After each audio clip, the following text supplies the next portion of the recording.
안녕하세요. 맥킨의 지혜투자 클럽입니다. 셀트리온의 서정진 명예회장의 혼외자 두 명 법정 다툰 소식이 전일 나오면서 아침부터 주가가 좀 빠지는 오너 리스크로 주가 흐름들이 갭다운 일단 양봉이 나오면서 16만 원을 하했습니다. 내일의 투자 전략까지 한번 살펴보도록 하겠습니다. 먼저 차트를 통해서 이 부분 한번 살펴보면요. 이 양봉이 나왔습니다만 이제 그 어제 나왔던 기사가 아침부터 갭다운이 되었고 장중에 15만 5천 원도 하회한 어떤 음봉이 나왔다가 바로 이제 밀어 올리면서 19만 원대 15만 9천 원대 흐름까지 나왔다가 15만 9천 원 16만 원은 좀 이제 회복을 하지 못했죠. 시간에 100원 정도 올라서 59,100원 정도에 맞췄습니다. 공매도 매매 비중은 1.98이고요.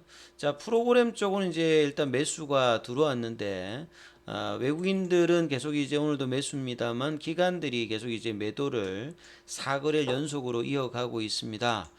서정진 명예회장의 복귀 이후에 3, 4병이라든지 기대감이 좋았던 어떤 4월의 분위기가 이 4월 중순 이후로 내려가면서 이제 5일선이 이제 저항대를 맞는 모습을 다시 하면서 결국 이제 이 3월 달에 돌파시켰던 박스권까지 내려가면서 이제 밑꼬리가 나왔습니다만 또 이제 시장에 또 이제 오너리스크급의 어떤 이제 재료가 나와서 사실은 이 부분들이 또 영향을 줬다라고 봐야 되는데요. 내용을 보면 이렇습니다. 최근에 이제 셀트리온 입장에서 이제 계열사 관련되는 부분들이 추가가 되었다는 어떤 내용들이 좀 나왔는데요. 그 내용의 어떤 부분들이 이제 해당되는 어떤 기사입니다. 그래서 최근에 이제 뭐 서린홀딩스하고 서원 D&D가 이 계열사가 되었다는 어떤 기사들이 나왔는데 여기 해당되는 어떤 기사인 것 같죠. 그래서 이 혼외자의 어떤 두 딸의 어떤 친모 시시가 대표이사로 있는 회사가 이제 뭐 계열사가 되었다는 내용이었죠. 그리고 전일 이제 기사가 되면서 이 서정진 명예회장이 거의 지금 뭐 나이대가 60대 후반 정도 되는 걸로 이제 알고 있는데 이 해당되는 사실은 이제 2000년도 초반에 이제 이 뭐 있었던 부분이었고 최근에 이제 뭐이 경찰청에 이제 뭐 고소 관련되는 부분들도 내용이 좀 올라와 있었죠. 그래서 이제 혼외자 두 명이 법적 자녀로 호적에 뭐 등재된 것이 알려지면서 결국 이제 시장에는 상속 관련되는 부분이 복잡하게 전개되면서 이 지배구조 관련되는 리스크로 이어질 수 있다. 이게 이제 하락의 원인이죠.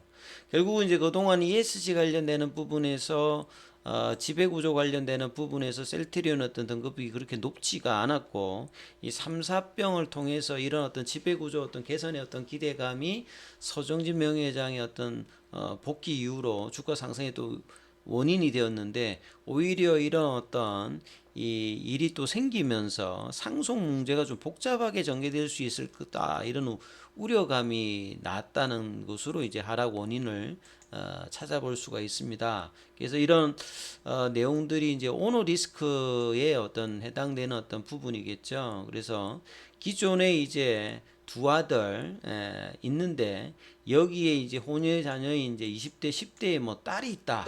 이런 것들이 이제 전일 방송 보도로 좀 알려졌죠. 그래서 이 시기가 2001년이면 사실 이제 대우자동차에서 이제 2002년도에 이제 뭐그 회사를 설립하니까 이런 어떤 가정에서 이제 뭐 있어서 이런 어떤 일들이 벌어졌는데 2012년도까지 뭐 사실혼 관계를 유지했다니까 2012년도면 램시마 관련되는 부분이 국내에서 이제 그 허가가 될 그 시점입니다. 굉장히 이제 어려운 기간 동안에 이제 뭐 이런 일들이 있었던 것 같은데 그 A씨 입장에서 뭐 이런 어떤 인터뷰 이후에 여러 가지 뭐 내용들이 있었는데요. 결국은 이제 뭐 이 기사에 나오는 뭐 양육비 지급 말고도 추가적인 뭐 요구를 해서 이 경찰에 뭐 고소하는 어떤 상황까지 갔던 내용입니다. 그래서 뭐 자세한 이야기가 뭐 중요하다기보다는 결과적으로 앞서 말씀드렸듯이 이 상속 관련되는 부분에서 이 좀 불확실성이 좀 나오니까 이런 부분들이 향후에 이제 시장에서 집중적인 어떤 영향을 받을 수 있는 어떤 상황에서 조금 이제 삼사병이라든지 여러 가지 부분에서 지분 성계라든지 이런 부분에서 이제 이 변동성이 좀 발생하는 어떤 요인이 되었다. 이렇게 이제 보기 때문에 주가가 아침에 갭 하락하면서 장중에 밀렸다가 올라오는 어떤 흐름들을 보였죠.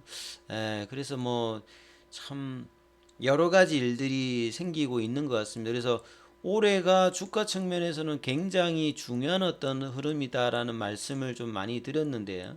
주가는 이미 이제 고점 대비해서 작년도에 이미 뭐 80% 가까이 빠졌다가 8월 달까지 이제 반등을 한 저점 대비해서 한 50% 해주고 다시 이제 그 지점 비슷하게 지금 내려가서 박스권을 보여주고 있는 상태죠. 그래서 바이오 시밀러로 장기간 어떤 상승했던 흐름, 이 흐름을 지속적으로 바이오시밀러만 가지고 갈 수 없는 지금 어떤 흐름이 2019년도부터 나왔다고 했죠. 이때부터 이제 경쟁이 심화가 되면서 중국이나 인도의 어떤 후발주자들도 개입을 하고 선발인 이제 기존의 빅파마의 어떤 뭐 암젠이나 하이자라든지 이런 회사들도 이 바이오시밀러에 들어오면서 이 가격 경쟁이 이전보다 굉장히 치열했죠.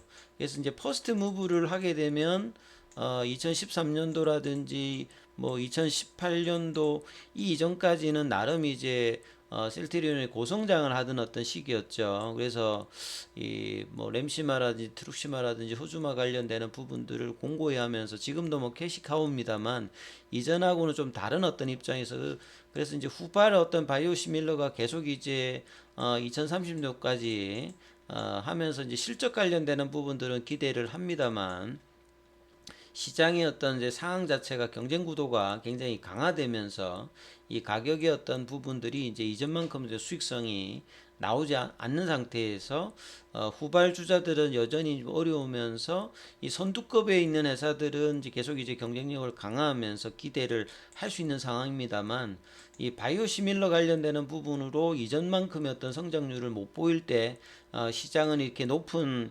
PR을 부과하지 않는 모습들이 이제 장기적으로 보여줬죠. 결국은 이제 2020년도에 올라갔던 부분들은 이 바이오시밀러 관련되는 어떤 부분의 어떤 성장성보다는 이 레키로나로 이제 대변되는 신약 관련되는 부분의 어떤 전환을 레키로나의 성공 이후에 이제 새로운 어떤 성장 동력의 어떤 기대감으로 결국 좀 올라갔던 부분들이 레키로나가 제대로 이제 상업화 관련되는 부분이 성공이 하지 못하면서 오히려 실적에 영향을 줬고 이 기존의 어떤 바이오시밀러로 다시 재정비를 했습니다만 주가는 기존의 바이오시밀러만 가지고 올라갈 수 없는 상황이었고 결과적으로는 이제 올 초에 부진이 계속되자 이 주총 전에 서정주 명예회장의 어떤 극적인 다시 복귀로 이런 부분들을 반영하면서 주가가 4월 달에 이제 이렇게 올라가는 흐름들을 보였다가 자 이런 부분들이 이제 다시 내려오면서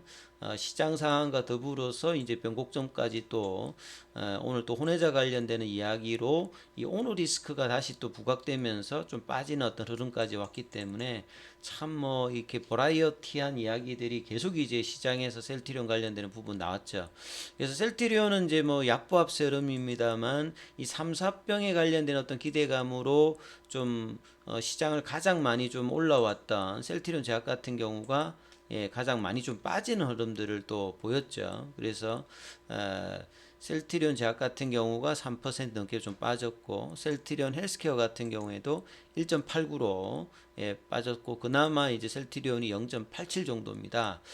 그래서 이제 이런 어떤 이제 흐름들이 나오면서 사실은 이제 거의 여기서 1주 2주, 3주 가까이 5일선 저항에서 못 벗어나면서 결국 이제 3월 달에 만들었던 박스권까지 다시 들어와 있는 상태입니다. 그래서 이 부분들을 지지를 받고 이제 올라가야 되는 시점에 또 이제 이렇게 나와서 수급은 그나마 그래도 외국인들이 사주면서 프로그램도 이 들어오면서 이제 밑거리가 좀 나왔는데 빨리 이후에 올라가야 되는 상황에서 또 이제 나왔던 이제 재료 관련되는 부분의 악재였기 때문에 상당히 좀 뭐 아쉬운 어떤 흐름인데 일단은 이제 이 4월 중순부터 나오고 있는 이 5일선 저항을 회복하는 어떤 캔들이 언제쯤 나오느냐가 굉장히 좀 중요한 어떤 시점까지 돼버렸습니다. 그래서 16만 원대까지 내려오면서 이 4월 달에 연속 양봉이 3개 나왔던 이 흐름들을 다 지금 다 되돌려 버렸거든요. 그래서